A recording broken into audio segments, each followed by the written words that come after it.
Hi, I'm Dr. Joe Prendergast. I'm here to tell you a little bit about myself, but more about something called L-arginine.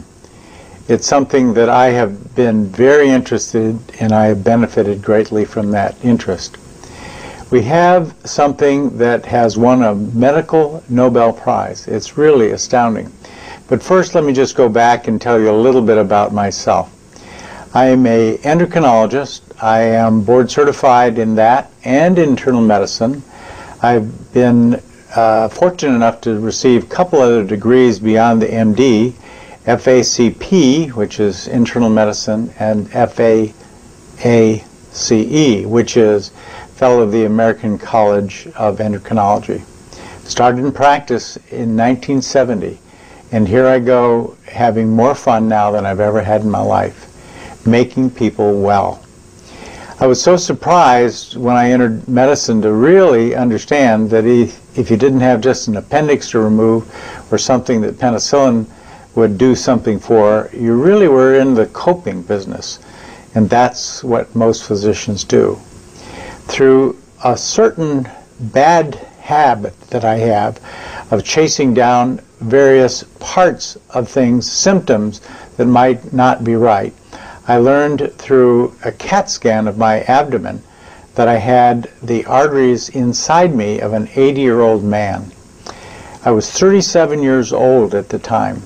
I was really astounded and really frightened because my father had his first stroke at 42, and after that was unable to work for the rest of his life and died in his early 50s.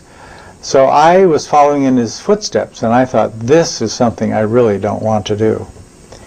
So as I began to search throughout all kinds of medicine, all kinds of other places where old medicine would be, I stumbled onto the group that I began to work with at Stanford. This is Stanford Clinical Research. This is Stanford Cardiovascular Research Department, and two giants in the world were there to help me and lead me on.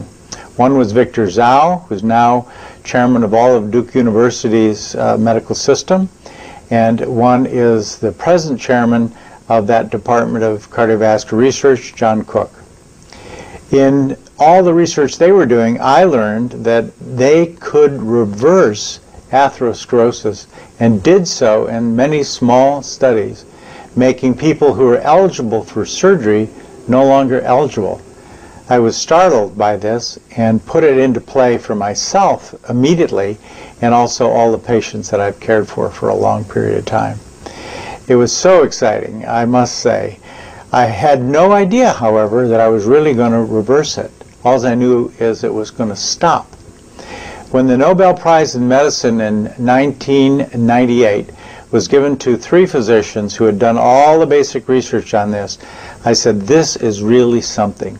This is going to go a long distance. But for reasons I really don't understand yet, it has remained relatively quiet, so important, so well honored, so well pursued by other individuals doing other clinical research using these principles. I just don't understand. But that's okay. I've benefited from the whole thing. And in about 2000, I had another little stomach thing, and I said I should have it looked at, and I did. And it was found I had no further hardening of the arteries, no atherosclerosis. I couldn't believe it. Then the person who read the first one also read the second one. And he looked at it, first the old one, then the new, back and forth, and then said, how did you do this? This is incredible. I never thought for a moment we could actually reverse this.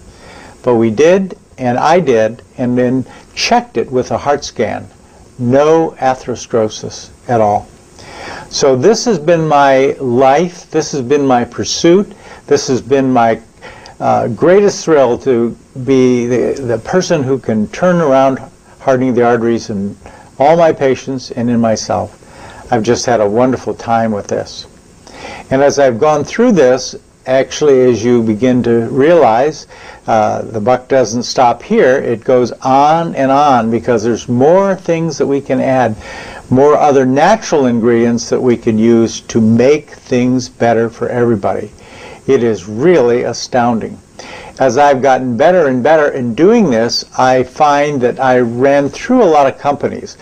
I could then detect with the equipment that they use in cardiovascular research at Stanford who was doing well. And if they weren't doing well, it would be very likely they were not getting a good arginine source, the most important thing. And so with this, I've worked with several companies, a dramatic change from what I used to envision. 30% of all my people used to go to see a cardiologist. We deal in only high-risk situations, diabetes in particular, and we did very well, I thought, but we do magnificently now.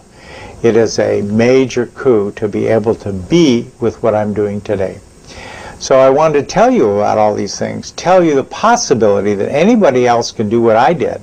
It is not hard, it doesn't even need a prescription, and it is something you can do the rest of your life. I just love it, and I'm sure you would too. It's your time. Thank you very much.